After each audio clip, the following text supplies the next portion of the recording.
C'était la force du Seigneur qui me soutenait. Il y a des moments où tu vas arriver dans la vie, tu n'as plus de force, tu perds le contrôle. Mais le Seigneur peut venir te soutenir. Il peut venir te fortifier. Et j'ai été soutenu par le bras invisible du Seigneur. Pour que j'arrive jusqu'à la pharmacie, je vous dis, frère, ce que je sentais.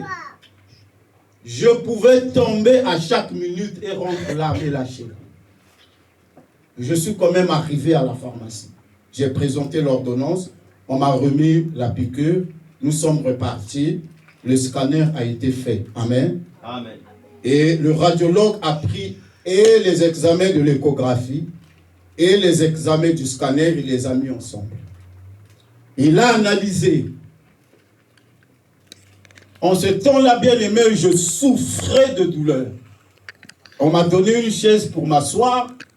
Je ne savais plus quelle position prendre. Tu t'assois, tu es mal à l'aise. Tu ne sais pas, est-ce que je vais m'asseoir? Est-ce que je vais rester debout? Est-ce que je vais m'allonger? Est-ce que tu as envie de t'écrouler? Chaque minute qui passait, c'était un combat terrible. Je luttais pour tenir. Et la force du Seigneur était là. Le monsieur a analysé, il a analysé, il a analysé, il a analysé les examens. À un moment, je me suis plaint. J'ai dit à la dame, mais va voir le docteur, dis-lui que je suis fatigué. J'attends pendant trop longtemps. Il a fini par ressortir. Non, il m'a fait appel. Demandez-lui de venir.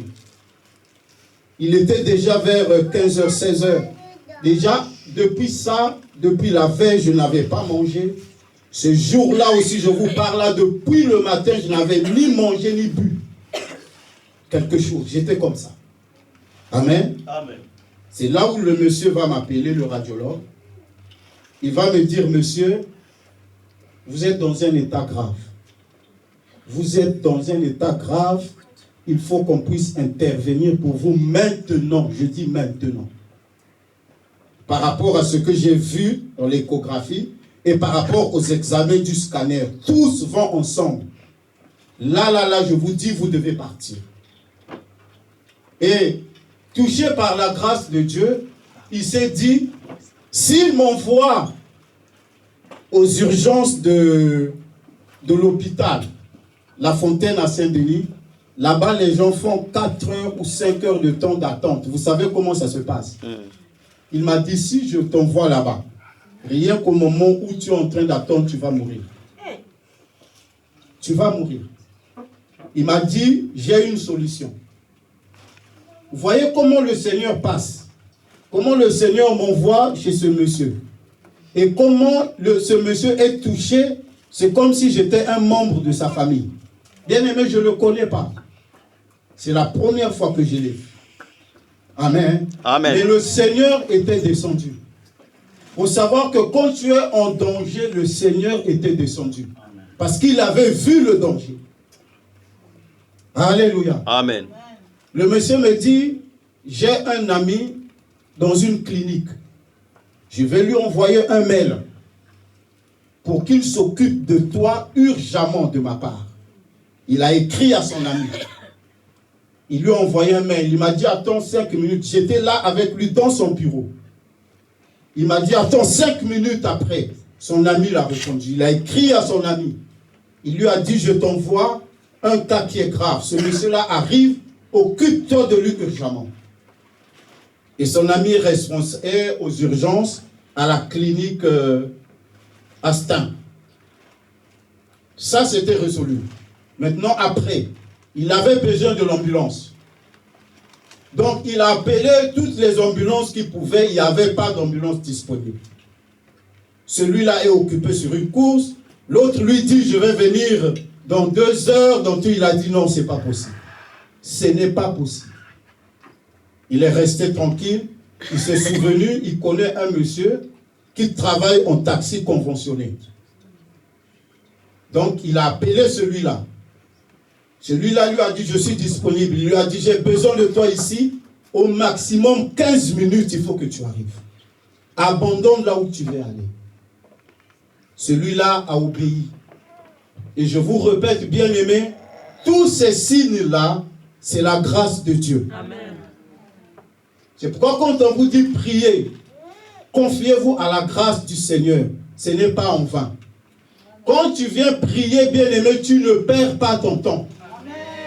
Alléluia. Amen. Tu ne perds pas ton temps. Regarde des gens qui ne sont pas de ma famille. Toi qui te confies à ta famille, tu écoutes ta famille, tu écoutes les amis. Ce jour-là, il n'y avait pas de famille, il n'y avait pas d'amis. Parce qu'il m'avait demandé, il m'a dit, est-ce qu'il n'y a pas quelqu'un que tu connais qui a une voiture, que je l'appelle, qui vient te chercher là? Mon fils a une voiture, mais il était déjà loin au travail. Il n'y avait personne. Toi qui te confies aux amis. Les amis te découragent, ne va pas prier, tu les écoutes. Ce jour-là, il n'y avait pas d'amis. Il n'y avait pas la famille. Il n'y avait que le Seigneur qui agissait. Et le Seigneur a touché même des inconnus. Il est venu. La dame qui était à la réception au laboratoire a laissé son bureau. 2 dames sont venues me tenir pour m'accompagner jusqu'au dehors. Parce que le radiologue leur a dit, ce monsieur-là peut tomber. Ils m'ont ramené jusqu'au dehors avec le taximan, ils m'ont mis dans le taxi. Je suis arrivé à la clinique. Comme les consignes étaient déjà données, j'ai été reçu en urgence. Bien aimé, les urgences où les gens font 4 heures, 5 heures, je n'ai même pas fait 2 heures de temps. Déjà, j'étais déjà admis. Ce qui m'a encore touché ce jour-là, pendant que le médecin est venu, parce que j'avais ramené la radiographie. Amen. Les radiographies de l'échographie et du scanner. Alors le médecin a reçu, il a lu, le temps qu'il a pris connaissance, il m'a dit ton cas est grave.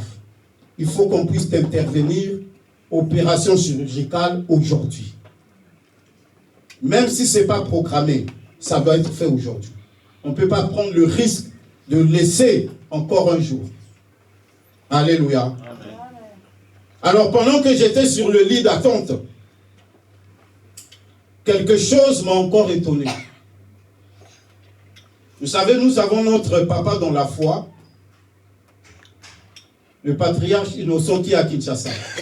C'est notre papa à nous, c'est le papa du pasteur Dodé, c'est le papa du pasteur Pistus. Amen. Amen. Donc ces derniers temps, normalement en 2023, j'ai un peu plus communiqué avec lui sur Facebook. C'est-à-dire quand il met un truc sur Facebook, je mets une pouce et tout. Les appels vraiment directement comme ça, il y en a eu, mais c'était vraiment rare. Ce jour-là, pendant que je suis sur le lit en attente, mon téléphone sonne. C'est la seule personne qui m'a appelé. Mon téléphone sonne, c'est lui depuis Kinshasa. Ça fait des mois, je n'ai pas entendu sa voix. Ce jour-là, sur le lit de l'hôpital, avant l'opération, mon téléphone sonne. Je vous témoigne au nom du Seigneur. Je décroche comme ça, c'est lui. Il me demande, pasteur Chardon, comment tu vas? Je lui ai dit l'état dans lequel j'étais. J'ai dit, papa, je suis en urgence. Et sache-le que je suis entre la vie et la mort. Il a dit, comment? Je lui ai expliqué. Il a dit, quoi? Vous savez ce qu'il m'a dit?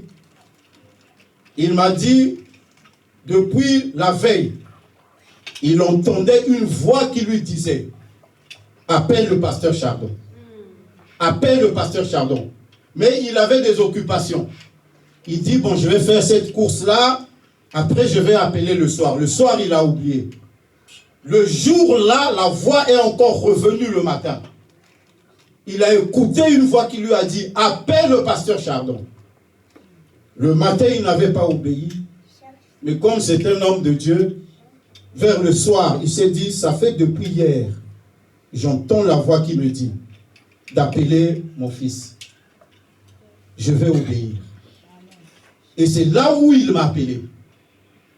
Il m'a dit, le Seigneur m'a demandé de t'appeler depuis hier.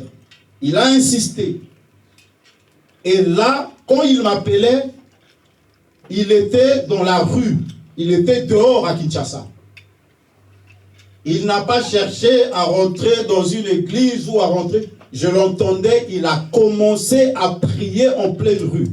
J'entendais le bruit des klaxons des gens autour de lui. Ce n'était pas son problème. En pleine rue, il a élevé la voix. Il a commencé à déclarer, il a déclaré. Il a supplié le Seigneur. J'entendais des gens, des voix à côté. Il m'a dit, prends courage. Le Seigneur va être avec toi. Le temps que je prenne le transport, je rentre à la maison avec mon épouse. Cette nuit, on ne dormira pas. Jeûne et prière, veillez de prière pour toi. Parce que le Seigneur m'avait averti. Alléluia. Amen. Soyez bien avec vos pasteurs. Celui-là, c'est mon pasteur. Vous comprenez? Amen. Même s'il est à Kinshasa, regardez comment les connexions, regardez comment Dieu fait les choses. Dieu est esprit. C'est un homme d'esprit. Il est connecté avec le Saint-Esprit. Qui lui avait dit que j'étais en danger sur le lit de l'hôpital. Il m'appelle, je suis sur le lit de l'hôpital en attente d'opération. Alors que je peux vous montrer mon téléphone, ça faisait des mois, on s'échangeait, pas en appel. Alléluia. Amen. Et nous sommes rentrés. Le Seigneur, par sa grâce, j'ai donné le sujet de prière au pasteur Pistus, j'ai donné au pasteur Dodé, et je n'avais pas voulu que l'église soit inquiétée, parce que je sais que vous m'aimez beaucoup. Amen. Amen. Alléluia. Je n'avais pas voulu que vous soyez en panique, et les responsables, ils savaient. Je leur ai dit, je suis en danger, intercédez pour moi. Amen. Amen. Et le Seigneur a agi. J'ai fait 9 jours sans manger. Alléluia. J'étais soutenu par des fortifiants. Déjà avant 9 jours, le Seigneur a permis qu'il lui soit diagnostiqué. C'est-à-dire qu'il découvre le mal et le microbe qui m'avait attaqué. Parce que j'ai le témoignage d'une dame jusqu'aujourd'hui qui a souffert à l'hôpital. On n'a jamais trouvé qu'est-ce qui lui faisait mal. Amen. Amen. Mais pour moi, le Seigneur a fait grâce. Ils ont trouvé. Quand le diagnostic est fait, on a trouvé. Il faut acclamer le Seigneur. Ils ont commencé à mettre les antibiotiques. J'étais sous antibiotiques et sous fortifiant 24 heures sur 24. Quand une autre finit, on remplace l'autre. Je ne mange pas, je ne bois pas. Amen. Amen. Et le deuxième jour, ils ont décidé qu'on puisse rentrer dans la salle d'opération. Avant cela, le chirurgien est venu me voir. Il m'a dit, par rapport à ce qu'on a vu, c'est une courte opération, on a l'habitude de ça. En 45 minutes, ça sera fait, c'est bouclé, tu vas sortir. Alléluia. Amen. Donc on est parti sur ces bases-là. Mais ma famille, les enfants, je leur ai dit, c'est une histoire de 45 minutes. Après, c'est bon. Amen. Alors, nous sommes arrivés le jour de l'opération. Donc, moi, j'ai un souvenir que je suis rentré dans la salle d'opération vers 17h et quelques, 18h moins. Amen. Amen. Et j'ai repris connaissance vers 23h38. Moi ne sachant pas, le lendemain, le chirurgien qui m'avait opéré est venu me voir. Alléluia. Amen. Déjà ce jour-là, c'était la panique pour ma famille. Parce que j'avais dit aux enfants, j'avais dit à tout le monde que 45 minutes. Donc après 1 heure, ils ont essayé d'appeler, pas de nouvelles. Amen. Amen. 2 heures, ils ont essayé d'appeler, pas de nouvelles. 3 heures, ils ont pu avoir le service d'accueil. On leur a dit, mais de toute façon, le cas est dans le bloc opératoire. On ne peut pas entrer et de là-bas aussi, personne ne sort. Donc, vous êtes obligés d'attendre. Donc ça fait des heures d'angoisse pour ma famille. Heureusement, grâce à Dieu, j'ai des enfants qui connaissent la parole.